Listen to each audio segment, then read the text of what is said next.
అయితే ఇక్కడ మనకి ట్రాన్స్‌ప్లాంటేషన్ చేసిన తర్వాత కూడా వీళ్ళు మెడిసిన్స్ అనేవి లైఫ్ లాంగ్ వాడాల్సి ఉంటుందా?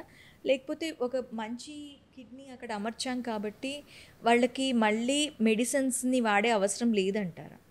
సో ట్రాన్స్ప్లాంట్ ఇది వెరీ ఇంపార్టెంట్ థింగ్. ట్రాన్స్ప్లాంట్ తర్వాత లైఫ్ లాంగ్ మందులు వాడాలి. ఎందుకంటే మనకు వచ్చిన కిడ్నీ మన పేరెంట్ దగ్గర నుంచి అయినా కూడా మనకు ఆ కిడ్నీకి మ్యాచ్ ఉండేది హాఫే. So other half is from మన బాడీలో other half is from the mother. So ఆ హాఫ్ ఆ కిడ్నీని రికగ్నైజ్ చేయదు. సో మన ఇమ్యూన్ సిస్టమ్ దాన్ని రిజెక్ట్ చేయడానికి ట్రై చేస్తుంది.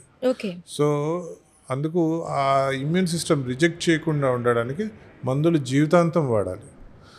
ఈ మందులు అనేటివి ఫస్ట్లో చాలా ఎక్కువ డోసుల్లో ఉంటాయి, ఇంజెక్షన్ రూపంలో ఉంటాయి ట్రాన్స్ప్లాంట్ చేసిన 2-3 రోజులు. దాని తర్వాత ట్యాబ్లెట్స్ రూపంలో ఉంటాయి. ఈ డోసులు క్రమేణా తగ్గుతూ వస్తాయి. చాలామందికి వెరీ మినిమల్ డోసెస్ ఉంటాయి by the end of 6 months. ఆ మాత్రం మందులు వాళ్ళు జీవితాంతం వాడుకోవాలి. ఓకే. మందులు ఆపేశారనుకోండి రిజెక్షన్ వచ్చే రిస్క్ ఉంటుంది.